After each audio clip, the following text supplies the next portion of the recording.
Akash sir అని ఆయాసంతో రొప్పుతో తన ముందుకొచ్చిన వ్యక్తిని ఎవరా అన్నట్లుగా చూశాడు ఆకాష్. మీ పర్స్ అంటూ ఆకాష్ పర్స్ ఇచ్చేసరికి డౌట్గా తన పాకెట్లో చెక్ చేసుకుని పర్స్ మిస్ అయిందని లేటుగా తెలుసుకున్న ఆకాష్ థ్యాంక్ యూ అని హార్ట్ఫుల్గా చెప్తూ నా పేరు మీకెలా తెలుసు అని అడిగాడు. నేను చంద్ర కన్స్ట్రక్షన్స్లో వర్క్ చేస్తున్నా సార్.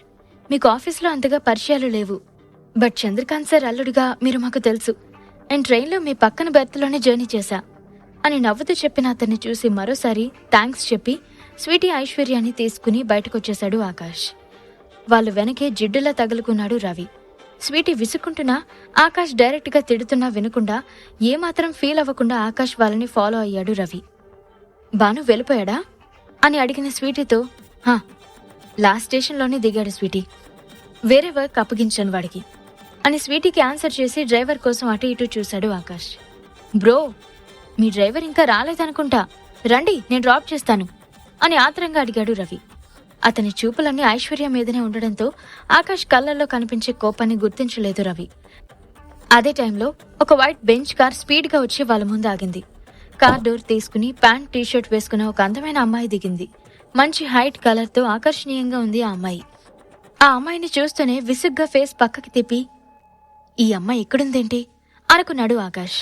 ఆ అమ్మాయి తన సన్ గ్లాసెస్ తీయబోయింది, కానీ కంటి ముందు కనిపించిన రూపాన్ని చూస్తుంటేనే ఆమె కళ్ళలో భయం కనిపించింది. అతనిక్కడ ఎందుకున్నాడని అని ఆశ్చర్యంతో కళ్ళు పెద్దవి చేసి ఆకాష్ని చూస్తూ ఉండిపోయింది. షాకింగ్గా చూస్తున్న ఆ అమ్మాయిని చూసి రవి నవ్వుకుంటూ దగ్గరికి వెళ్లి హాయ్ రియా, విజయవాడ ఎప్పుడొచ్చా అని అడిగాడు. రియా మాట్లాడలేదు. ఆమె చూపులన్నీ ఆకాష్ వైపే ఉన్నాయి, బట్ ఆమె ఫేస్లో ఏ ఫీలింగ్స్ కనిపించలేదు. ఆకాష్ పక్కనున్న ఐశ్వర్యాన్ని చూసి షీఈస్ లుకింగ్ గార్జియస్ అనుకుంది. హాయ్ రియా అని పిలిచి మా రియా ఎప్పుడూ చాలా హుషారుగా ఉంటుంది కదా, ఈరోజు ఏమైంది? మనం ఇలా అనుకోకుండా మీట్ అయ్యావని షాకింగ్లో ఉన్నావా ఏంటి? రవి కొంచెం డిసప్పాయింటింగ్గా అడిగాడు. అతని మాటలకి ఈ లోకంలోకి వచ్చి కాసేపటికి నార్మల్ అయింది రియా. కానీ ఆమె ఇంకా కొద్దిగా గిల్టీ ఫీల్లోనే ఉంది. ఆమె గతంలో ఆకాష్ బిహేవియర్కి వారి మధ్య ఉన్న సాన్నిహిత్యానికి పూర్తిగా విరుద్ధం. అంతేకాకుండా ఆకాష్ పక్కన ఆమె కంటే బ్యూటిఫుల్గా అట్రాక్టివ్గా ఉన్నారు ఇద్దరు అమ్మాయిలు. వాళ్ళని చూసి తన మనసులో అసూయ నిండిపోవడంతో ఆకాష్కి హలో చెప్పడానికి కూడా భయపడింది. ఆకాష్ వైపు తిరిగి ఆ ముగ్గురిని తదేకంగా చూసి రవి, వీళ్ళంతా నీ ఫ్రెండ్సా అని అనుమానంగా అడిగింది రియా. ఫ్రెండ్సా? అలా అడుగుతావేంటి రియా? ఇలా బిహేవ్ చేసే ఫ్రెండ్స్ నాకు అస్సలుండరు. మనతో ఫ్రెండ్షిప్ చేయాలంటే ఒక రేంజ్ ఉండాలి. రవి ఆకాష్ని కింద నుండి పైదాకా చూసి వెక్కిరిస్తూ అన్నాడు. హే రవి, ఏం మాట్లాడుతున్నావు అని మెల్లని స్వరంతో పొడిగా హెచ్చరిస్తున్నట్టు అని అరిచింది రియా. రవి స్వరంలోని అపహాస్యం ఆమె కూడా బాగా అర్థమైంది. ముందు అరిచినా కూడా లోలోపల సంబరపడుతూ ఈయన తింగర్ ఫ్రెండ్ ఆకాష్ను కించపరచడం కూడా మంచిదిలే లోలోపల అనుకుని రవి మైండ్ సెట్ కి మనసులో జాలిపడింది రియా. రవి అంతటితో ఆగలేదు, మరింత రెచ్చిపోయాడు. ఆకాష్ని చూపిస్తూ ఈ బ్రోకైతే అసలు మాట్లాడమే రాదు. నాలా ఫన్నీగా మాట్లాడి అమ్మాయిల్ని ఇంప్రెస్ చేయడం అస్సలు తెలీదు. హౌ ఫన్నీ కదా అని తనేదో గొప్ప అన్నట్లుగా చెప్పాడు రవి. ఫన్నీగా కనిపిస్తున్నాడా? ఒరే బాబు, వాడి గురించి నీకు తెలీదురా నాయన. అనవసరంగా అరిచి బుక్ అయిపోకు, ఆ తర్వాత నీ బొక్కలన్నీ విరిచేస్తాడు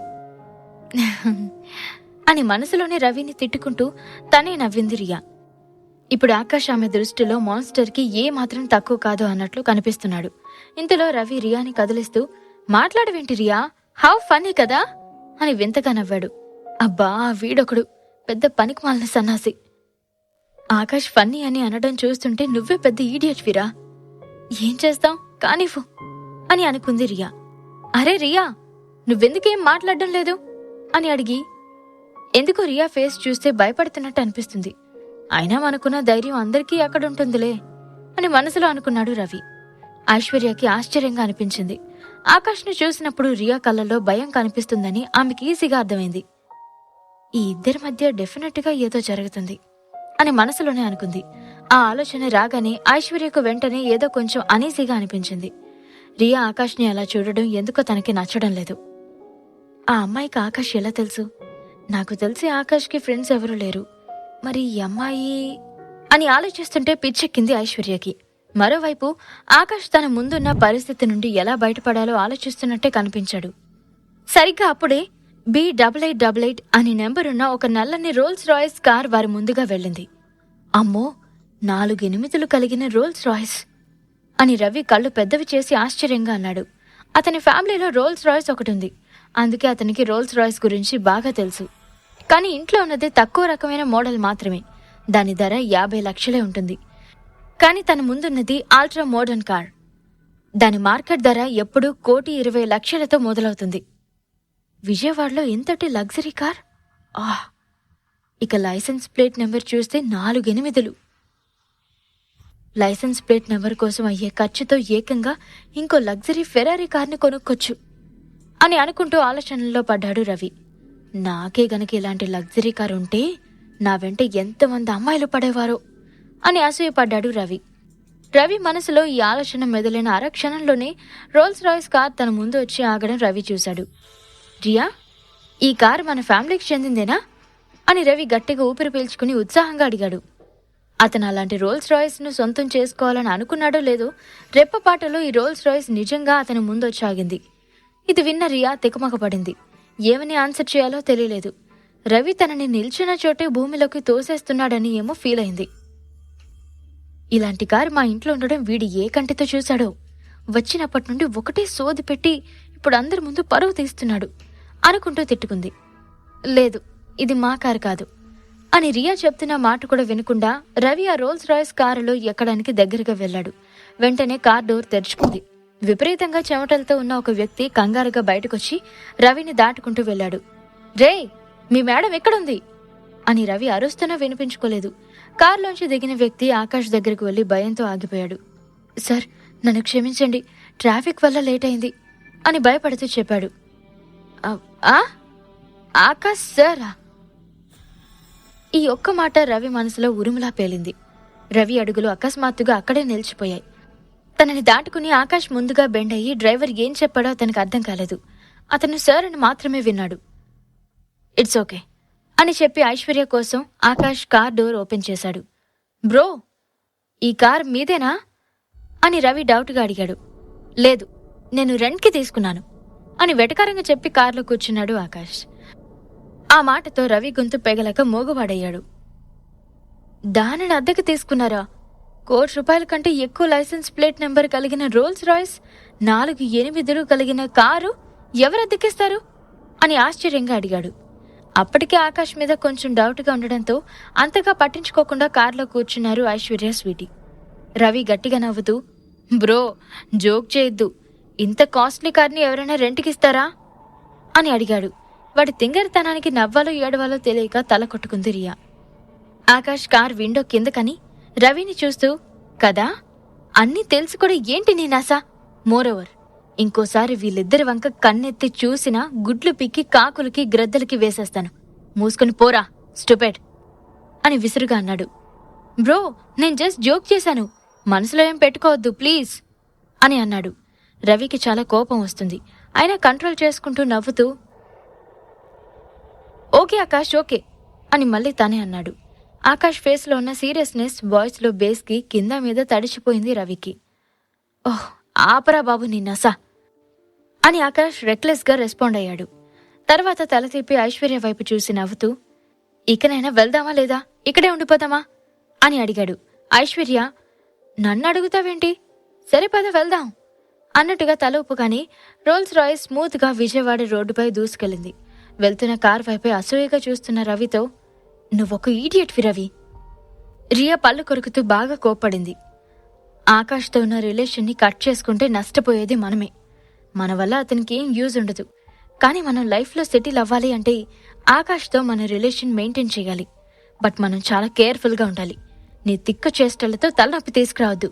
అతనితో జాగ్రత్తగా ఉండు అని క్లాస్ పీకింది.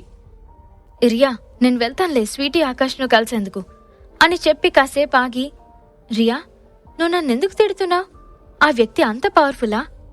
మనం అలాంటి కాస్ట్లీ లగ్జరీ రోల్స్ రాయిస్ ను పర్చేస్ చేయలేమా అని రవి అడిగాడు.